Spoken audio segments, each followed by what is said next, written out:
everybody. Welcome back to Double Your Sales Now. Super excited to have you with us today because Jennifer Longmore is back and we're going to talk about, it's so juicy. We're going to talk about how money blocks are stopping you from having a 6 or 7 figure business. And here's the thing.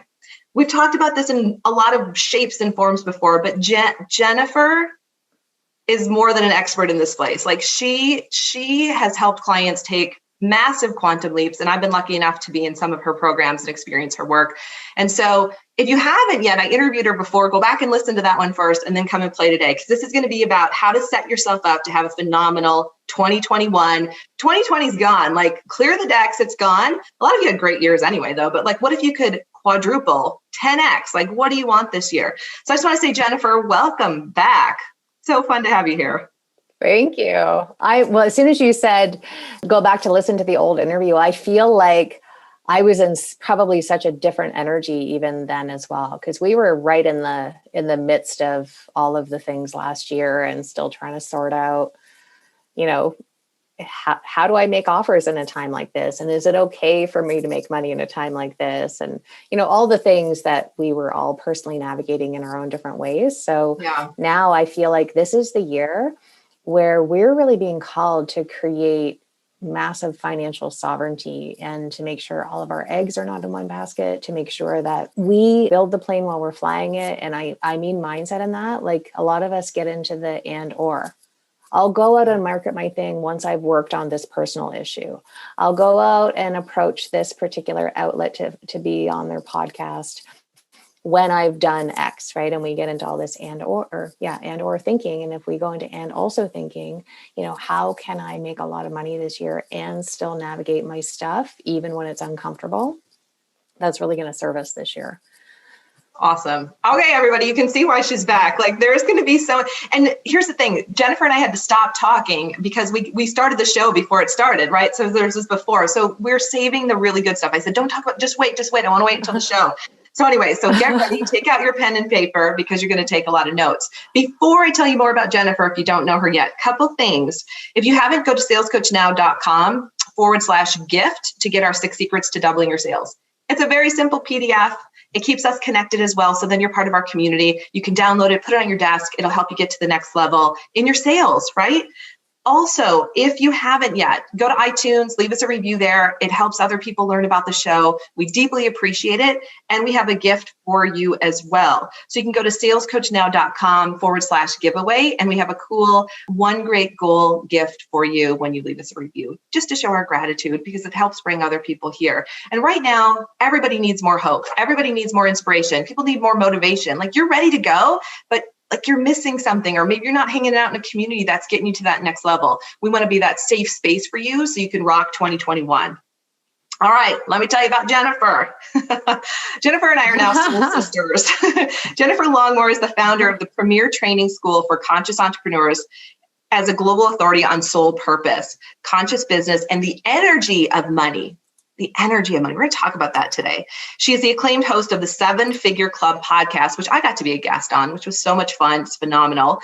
A sought after media personality and speaker and best-selling author. For almost 20 years, she's conducted over 30,000 life-changing soul purpose sessions, including the who's who of actors, professional athletes, CEOs of leading companies, and other influential luminaries, and trained thousands of souls in her programs from over 100 countries. She's done the work. She's helped a lot of people. They got results. So I know she can help all of us as well. And while she's not running her soulful empire and playing adult Monopoly, she's a lot of real estate investments, you can find her exploring crystals and making essential oil blends with her son, enjoying out-of-the-box adventures with her husband, and breathing in fresh air with her fur baby on long hikes. So super excited. She's at souljourneys.ca. At the end, she's going to tell you all about how you can find her and more. So we're just going to jump in. So Jennifer, here we are. It's 2021. I know I feel better. I feel like, whoa, like, we still had a great year in 2020, but we changed everything at my company, which, let's face it, needed to change, right? We're going through a major rebrand, all the things, which I don't think is unusual for any of the entrepreneurs who are still roaring out there. But tell us about your experience. Like, what was 2020 like for you? And what are you predicting in 2021? What are we up to? What are we in for? Or what can we create? Oh, well, first of all, thank you for having me back on. I just adore you. And I'm so grateful and honored to be able to speak to everyone today, because I could just talk about this stuff forever. I would pay to do this. I just love talking about this stuff. So 2020, it was a year that I had to break a lot of bad news to a lot of people. And that did not feel good to me, because I like to live in the field of infinite possibilities, and I like to focus on what we're creating. Where I believe we're all infinite creator beings, and so it's our natural state to be creating, and I believe sales are a part of creating.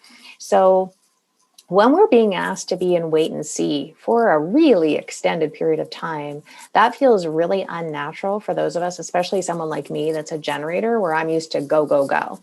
So I had to shift that energy that I was normally channeling into Latin dance classes and going to the gym and going for, like really long day trips and, all the things. I had to channel all of that into my business, which my business appreciated. My business was like, oh, hi, there you are again. Yeah. Because I had delegated a lot of stuff to a lot of people.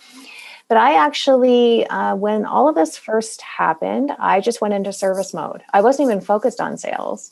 And it was such a great reminder for me that when we focus on being of service, our sales actually just skyrocket. And so I did not focus on sales for the first quarter. And in fact, I was selling lower ticket things than I typically would. I created a bunch of new offers just to help people, because people were panicking. Everyone was told they needed to pivot, when in fact, a lot of people didn't need to pivot. They just needed to amplify their message, someone like me. So I ended up doing really well in the first quarter. And then it also occurred to me, like, oh, I have to figure out, how do I celebrate this in a way that doesn't feel like I'm putting it in people's faces, because I realize not everyone is having the same experience right now. So that was interesting to navigate, and of course, helping my clients navigate that. But I took what was going on in the world, and I let it actually really fuel my mission. And I made sure, I'm a big fan of taking the orange and squeezing every last ounce of orange juice out of it.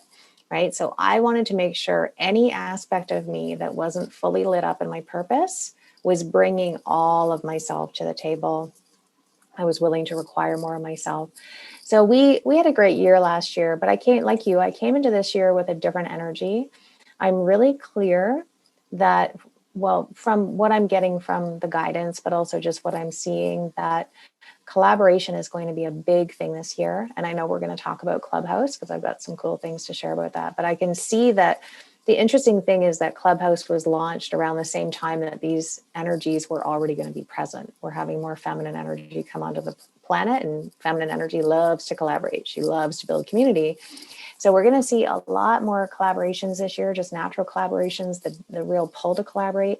That will be a great way to be generating sales, finding really fun and creative ways to cross-pollinate with our communities. And then additionally, after all of the, just interesting things we saw online, I'm a big fan, actually, of occasionally making line in the sand kind of posts or making bold statements. I do think it's important at a certain level of business to let people know who they're doing business with. So I'm not talking about being political all the time. I'm talking about, occasionally letting people know where you stand, or making a bold enough post that, because those posts either draw people in or they push people away. But it's important, I think, for people to know where we stand. For example, do I have a business that is focused on DEI, right? Because can I really be adequately serving and taking money from people? Well, not that we take it, but you know what I mean? We allow people to invest in our company for their transformation. Is it appropriate for me to do that if I'm clearly in support of people that maybe don't have a DEI approach in how they live in the world? And I'm talking in code here, because, I think we all know what I'm talking about. So anyways, with what we went through last year, I do feel like we were already getting tired of people being lacking in transparency and lacking in authenticity and that celebrity entrepreneur culture. And we're all just craving a massive level of authenticity and transparency. So I see this year being the year that the consumer just requires more of those of us that are leading them through our programs. Yeah. I couldn't agree more. And I'm feeling that call. Visibility, as my listeners know, hasn't always been my favorite thing. And that's just been a growth piece for me. And so, but there's something that shifted, just coming through, I think what we all came through, and this, I don't know, I've lost some layers and I'm just coming from a place of saying it how it is. So get ready for that, everybody. What's up in my world, and being willing to share that, but also being willing to share the tough stuff, like what we all really went through emotionally, what we have to shed to keep going. And Jennifer's a master at helping her clients. And, I've been able to be in some of your programs to really shift some of those things as well. So it's this, I think this shedding, it really feels like a shedding, because we're all being called to lead right now. And I think that's what you're saying as well, Jennifer, like we're being called to lead at a much higher level than ever before, to be more visible, to help as many people as we can, and to allow that domino effect out into the world. Because Jennifer, you talk about collaboration. I know we're going to be doing more collaborating together. And, just what I've learned from you has a domino effect out into the world. And what I give to my clients has another domino effect. So for all of you who are in our communities, like that's what it's about. We are making this shift happen together. And for some of you, moving into the 5D, and you know what I'm talking about, for our woo listeners, right? Like, and what that means. So you mentioned Clubhouse, and, I've heard you talking about it. I've heard others talking about it, and I looked at it and then I looked away because I did not put that on my calendar yet. So I'm curious, tell us, for those who don't know, what Clubhouse is, and just some of the sales strategies that you're using now that weren't even in existence maybe in 2020 that you've already had success with. Yeah, I would love to. So Clubhouse is in beta form. It's an app. It's a social media app, and it's audio only. So I kind of liken it to an interactive podcast. So you and I can be talking right now, but in Clubhouse, someone can raise their hand and join the conversation to either ask us a question right now while you and I are talking, or to contribute to the conversation. So it makes it for quite a lively conversation. Now, I went into Clubhouse no different than I went into Facebook many years ago. When I went onto Facebook back in like 2008 or whenever it was, people kept saying, bring your business on there. And I'm like, why would I take my business on a platform for teenagers? That's not good for my brand. What are you talking? I couldn't believe it, but Facebook has just been such a gift to me. I generate a lot of income. I mean, I make a lot of amazing connections on there, but as a result of my relationship building on there, I make a lot of money there every year. And so I went in the same thing with Clubhouse. When complete strangers send me voice memos on Facebook, I'm just like, I do not have time to pause everything else I'm doing to listen to your message. That's your agenda. That's your need for me to stop everything. I don't do that. So now I just tell people, I don't listen to voice memos. If you have something to say, you can say it in 2 sentences. If you can't be succinct enough in 2 sentences, then I already know that I'm going to listen to a lot of ums and ahs and, the rambles, right? I don't have time for that. Right. So that's not what Clubhouse is, to my surprise. To my surprise, there's a ton of people on Clubhouse. There's a lot of celebrity entrepreneurs on Clubhouse. There's a lot of celebrities. They have, they're doing auditions on there. They're doing auditions for Dreamgirls. They're doing reviews of The Lion King. They have all kinds of, you can learn Spanish on there. You can join any room you want on any topic you want. So it's busy on there, but there's a lot of entrepreneurs on there. And there's a lot of people having rooms that are like how to make 7 figures this year and how to attract high-end clients and those kind of things. And that's what I specialize in, is high-end offers. So I didn't know what to expect. It was between Christmas and New Year's. And I thought, well, I'll just go on there and check it out. I went in expecting to not like it, right? And to my surprise, I was like, dang, there's a lot of really interesting people on here, people I've never met in my life. How did I not know these? And I'd read their bios. I'm like, these are incredible people. How did I not know about them? So I started listening to rooms, studying how do you moderate a room? And I learned a lot. So probably about day 2, I thought, okay, well, I better start hosting rooms. I have to establish myself as the authority as quickly as I can in here, because right now it's in beta. There's still a lot of people that don't know about this app or can't get into this app. And because I'm a big believer that my energy should do a lot of the heavy lifting for my sales. So if I'm a leader, because leaders only hire leaders, I better keep focusing on leading up and being in compound leadership. And part of that is making sure whatever new spaces I go in, I'm really showing up as the authority in my industry. It doesn't mean I'm the only authority in my industry, But everyone on that, so this is a cool experiment for everyone listening, because when we go into new environments, the people there don't know anything. They don't know to know anything different about us other than the version of us that we bring to the table.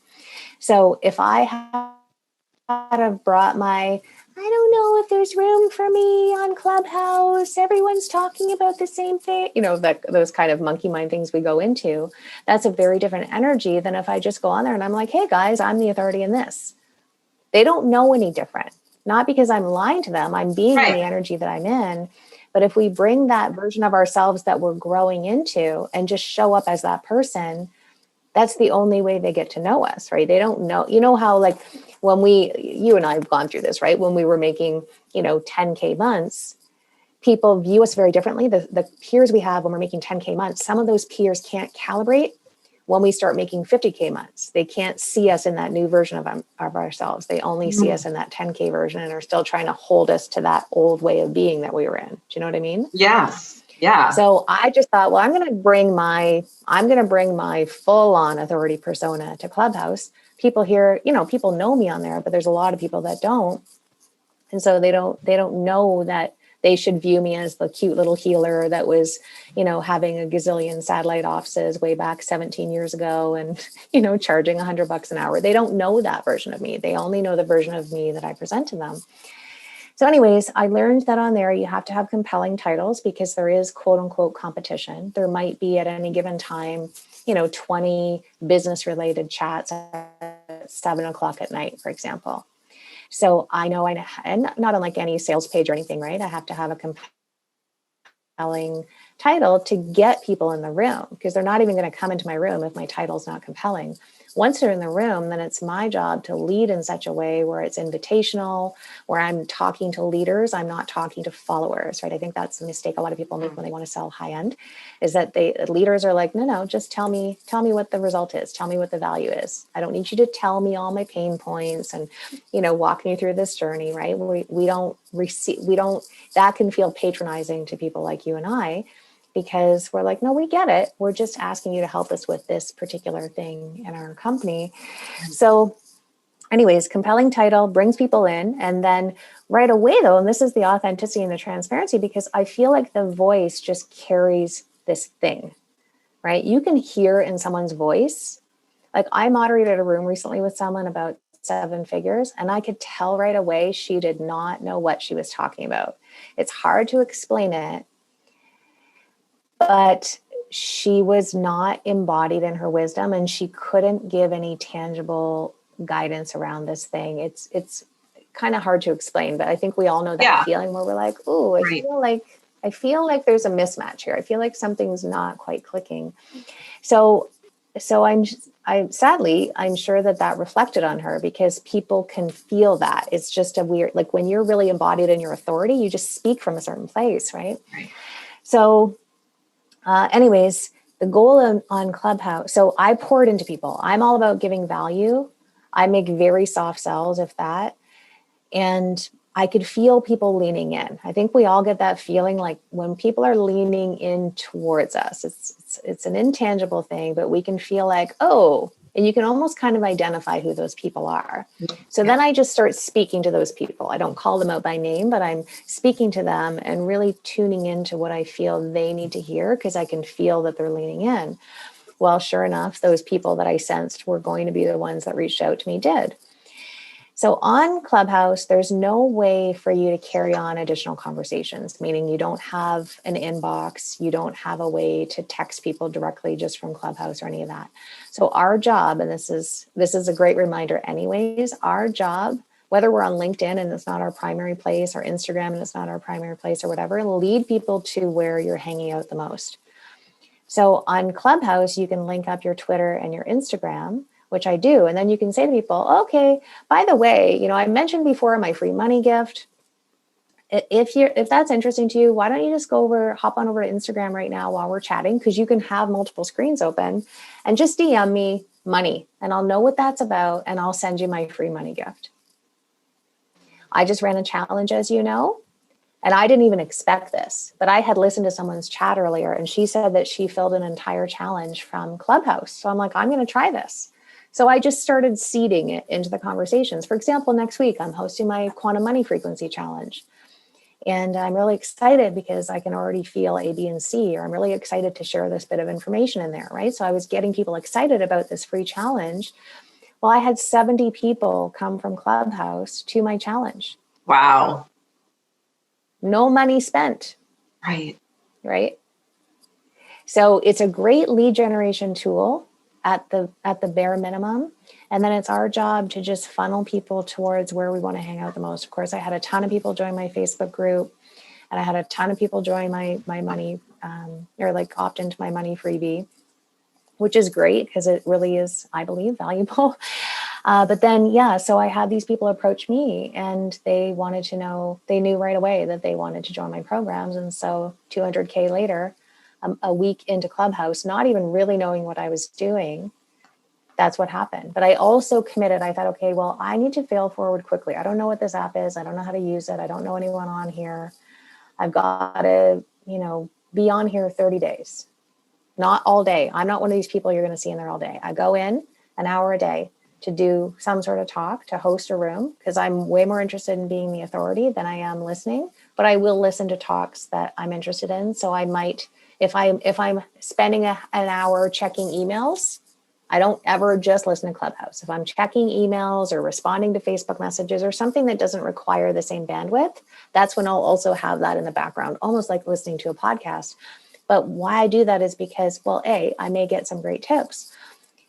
It's also an opportunity while I'm in that room, people are going to follow you while you're in your room. Wow. Like, so I can be in your room, for example, but people are checking each other out who are in the room while you're talking, for example. So they're going to naturally click on my profile. My profile is very optimized. Yeah. And then they're going to follow me potentially, right? Most people do. They're like, oh, that person looks like they're woo and I'm woo, so I should probably follow her. And on my bio, of course, I have freebie downloads and I have my IG connected. The one thing I'm also hearing from people is that because it is connected to IG and we're funneling people to IG, then it's actually bumping up the algorithms for people's profiles, because naturally you're just getting more organic traffic, and Instagram rewards organic traffic on your profile. It amps up your algorithm because of that.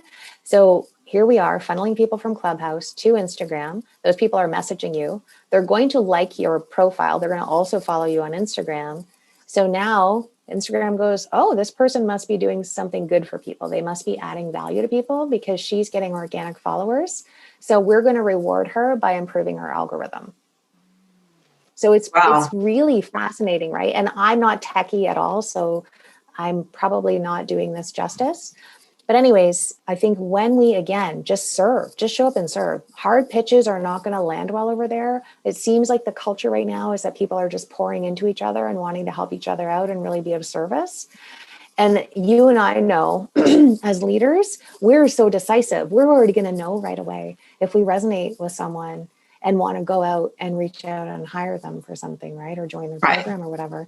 Right. So we don't need hard pitches. If anything, we'll be like, please don't run those back of the room strategies on us. Like, that's not, I am not a bro marketer. Like, that's not, you did not read my profile if you're pulling the bro marketing tactic with me. So anyways, that's Clubhouse in a nutshell. Yeah. Well, okay. I took a ton of notes, and thank you, because apparently I must have called this in as well, because it's been on my mind that you and Elizabeth have been talking about it. I'm like, I got to check it out. Thanks for simplifying it. Because when I can see a model, and I think that's for everyone, we can see a little bit, like, it's so cool. And I think, Jennifer, what you embody, like just saying I'm not super technical, but you're willing to try, you're willing to get in there and figure it out and do enough. And then you created 200,000 plus, which might lead to even more revenue. So for everyone who's listening, I mean, don't be a late adopter. Go and play in Clubhouse. I mean, it's free. Just go figure it out and see what can show up for you. And I think go back and listen to the tips that Jennifer gave. I think you nailed it down. So thank you for that. Like, that tip in itself was worth any time anyone has spent here. And if they use that tip, they could go out and make thousands and thousands of dollars. So let's talk about the next piece, because I want to make sure we have time for this. So there's there's the strategies that you and I, both teach, that we work with our clients on. There's a million strategies on the internet. You can get so much free information on the internet. Like, you could learn how to do your own launches, your own Facebook ads, your own whatever, right? There's so much we're not without information.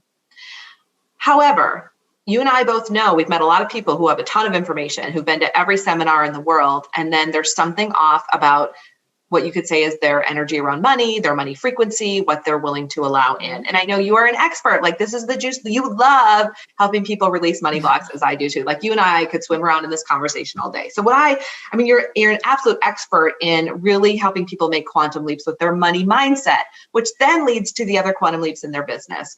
So I just want to give you the floor to just share with us any tips or strategies you have to help us in this area. How do we unlock, like if someone's at 6 figures, they want to go to 7, someone's at 7, they want to go to 8 figures. How do they know what they need to unlock in like 10 minutes? Oh, I love this. I totally geek out on this. I know. I'm going to try and be as succinct as I can. So I've written a lot of articles on this because I get really passionate. One of the things, and you may be able to relate, is that when people come to me and say, I have a block, can you help me? That's very different than, I don't know why I don't have clients. Because I already know when someone tells me they don't have clients, that they're either really contracted in their monkey mind or they're not doing the work. It's literally one of two things at any level of business. But what I do notice is the journey from 5-figure years to 6-figure years involves people really deciding that they're going to be the CEO rather than the employee in their company. And they're also really wrestling with themselves about all the reasons they can't run a business. Even when they have a sales call with me, they'll want to lead with, here's the business I want, but I don't want to do this. I don't want to do this, blah, blah, blah, blah, blah. And I'm like, okay, well, you're already leading with resistance, right? So I don't know, it doesn't matter whether it's with me or someone else, that like we have to deal with that. But anyways, it's good to hear this because I think we all have opportunities to go, am I really showing up as the CEO of my company? Is there a part of me that's still stuck in employee mindset where I'm waiting for someone to come along and just give me a deadline or just tell me what to do, right? So then the journey from 5-figure years to 6-figure years means that we've let go of that stuff. But the journey from 6 figures to mid 6 figures is about learning how to be supported. I can't stress this enough. I made it to about $500K a year without any support. That was not smart. I would not recommend that. I really... When you say support, tell us what you mean, though. What does that really mean? Support, I mean, actually having a VA. Coaches. Okay. No, having a VA. Goodness. You can imagine how much money I left on the table because I am not tech savvy at all. So I had a PayPal link and that was it. And even that was challenging. And I was typing up all my, it was ridiculous. So, but that was me thinking that I wouldn't be able to find support that could represent a business like mine, like even just understanding what I did. I thought I had to bring in a duplication of me, but what I really needed was to bring in the opposite of me, right? And most VAs, I've now, of course, learned many, many years later, they don't really care what you do for a business. They're just happy to support you. They just want to tick some boxes and, checklists and say, I've done these things. And they're happy to be behind the scenes for the most part. So I had to learn how to be supported, and not just supported by team, but supported by mentorship, which I did. I hired a mentor, and that's why I got to, the 500K mark. But allowing my business to support me, allowing my clients to support me. I don't need my clients to support me, but I'm talking about just energetically being available for unsolicited testimonials, unsolicited referrals. It's okay to allow our clients it's okay to receive appreciation in those forms from our clients. It's not that we expect it or command it. It's just that we want to be energetically available for that. And then the journey from mid 6 figures to 7 figures is really relentless delegation. It's learning how to shift out of my company to the company. I feel like I make way different decisions for my company now and I just said my company, I know, but I make way different decisions for the company that I own. Yeah. When I just refer to it as the company, because then it makes it objective. Then I'm not taking things personally. I'm not taking someone's lack of payment personally. I'm not taking someone's no to my program personally. I'm not also taking people's results personally. I'm just saying, how can the company best serve in the way we tell the larger community that we're going to serve them? And then how can we keep making that better? Yeah. So then I'm almost in it as a consumer as well, saying, well, if I was being served by this company, would I have appreciated that or would I not have appreciated that? That's been really helpful. So, and that's a really, so much to unpack there. Just and for everyone who's listening, this movement from, what it takes to go from 5 figures to 6 figures to mid or multi 6 figures and then to 7 figures, this piece of support and growth and getting the support you need and really leaning into it. And I love what you said about like allowing your clients to support you as well, because you're right. Like there was a time when I would receive referrals and just like, oh my God, like that is amazing. And now it's not that I expect it. It's just the circle of how money moves and how we support. And why wouldn't a client want to refer if they had a great experience? I do it all the time. So opening up to that. So Jennifer, so taking it one more step. So there's this support and kind of expanding what we're willing to receive. But how do is there a way to expand the frequency? I know in some of the work I've done with you, you talked about just your nervous system and what you can allow in or what you can't, because I think that's such a big part of it. And we see people hit these income ceilings. Can you talk a little bit about like if someone's hitting an income ceiling and they know there's something there? Is it about expanding what they're willing to receive in terms of money? Like what could that be? Yeah, it'll be a few things. One thing I like to look at is what I call micro leaks. Those are the things we're tolerating, the intangible and the tangible. So it can literally be like my office is messy and your office is your money center. So a little side note, that's an area that I really like to stay on top of. And I still do. Like I have a painting I commissioned of Frida Kahlo because she's my muse, right? And it's still leaning up against my wall. I still haven't figured out where I want to hang her because I feel very committal, right? When I have to put a hole in my wall because I know I'm going to have to patch it up and paint it over again if I don't like it there, right? So I'm like, oh, where do I want this painting? But that's an example of a micro leak. Now, one micro leak, not a big deal. A few little micro leaks in the money bucket, not a big deal. But we usually have 10, 20, maybe more micro leaks. And that means it's just slowly dripping out, like the shower, like the faucet is still kind of dripping, right? And we can feel that. And so it's harder to serve from a money bucket that's depleting while we're trying to fill it. It can feel exacerbating because it has that feeling of 2 steps forward, 1 step back. So that's an example of how to, first of all, let's take care of the container we have. And then if we are operating in a barrel, and that's our money container, but we've outgrown it, we can keep doing all the marketing and all the selling. But if we only have room in that barrel for what we want to bring back, we're going to actually get frustrated and we're going to start giving up and not making the effort because we're now working harder to fill a container that's now too small for us. And I'm talking metaphorically, right? Right. So even visually, like what does our container look like? Is it a big, huge yacht? Is it a big, huge cruise ship? Like what's the container now that you're going to expand into? Because the universe will fill the size of the container that we give it. So if we give it a sand pail that we take to the beach, it will fill that. If we give it, a cruise ship, it will fill that. Obviously, we want to make it really big, but we want to do it in a way that we actually feel it's believable. So good. So on that note, I love that.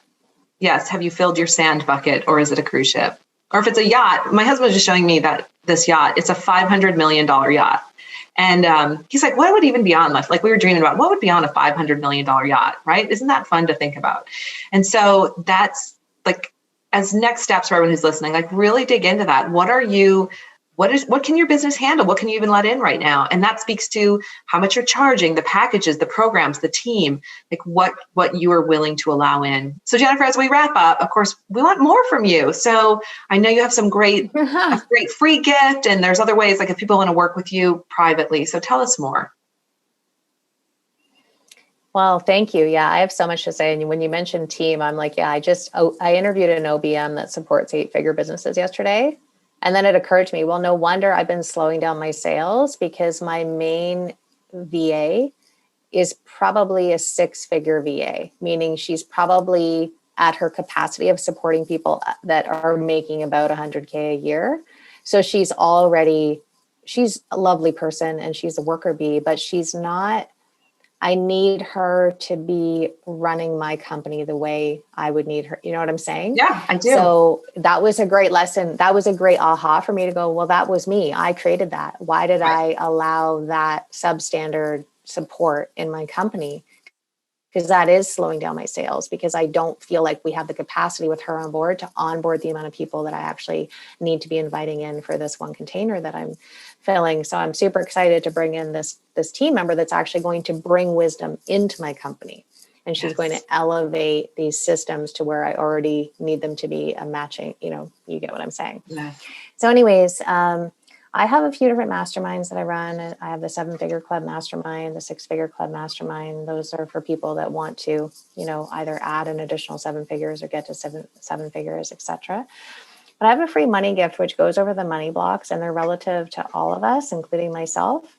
I feel like we navigate them at different times in our life. So it's a great audio to keep going back and listen to when you have money ceilings, because you'll hear something different and you're like, oh, that's the reason this time why I have a money ceiling. It's related to this issue. So if people go to souljourneys.ca/money, then they will get this free training and lots of breakthroughs. People love that. I think that's now been downloaded by like 100,000 people. It's crazy. Wow. I've downloaded it. It's amazing. Yeah. So souljourneys.ca/money. So definitely take that next step. And then where do you hang out? What's the best place for people to find you? I know you hang out on Facebook, Instagram. Yeah, Facebook is kind of my place. I know that's a little bit offensive to some people. Some people are very, for me, I know what it is, and I use it to spread my message, right? Yeah. I'm very aware. I use it to spread my message. So I have a group on there called the Purpose Posse, which is for spiritual entrepreneurs that want to scale. And I'm active on there. My other profiles, my team manages them, because sadly I can't be in all these places all the time, or I'd never be able to lead my groups and stuff, because I'd always be on social media. So that's that. If you actually want to be connecting with me directly, then that's a good place to do that. Okay. So find the Purpose Posse, and I'm hanging out in there. I'm hanging out in a lot of your rooms. So it's a lot of fun. It's not when there's a lot happening. All right, Jennifer, I want to thank you for hanging out with us here at Double Your Sales Now. And we're just so grateful for everything you bring to our community. I'm grateful for how you've shown up in my life and all that I've already learned from you. So thank you. And we wish you just a rockin' 2021. Thank you. Well, same to you. And thanks for having me. And happy 2021 to everyone listening today. I'm sending you lots of good juju. I appreciate that. And to our listeners all over the world, we love you. You can email us at contact@salescoachnow.com if the show resonates with you. Let us know, and let us know if there's other topics you'd like. And you can also, of course, leave us a review on iTunes. That's it for now. We'll see you next week.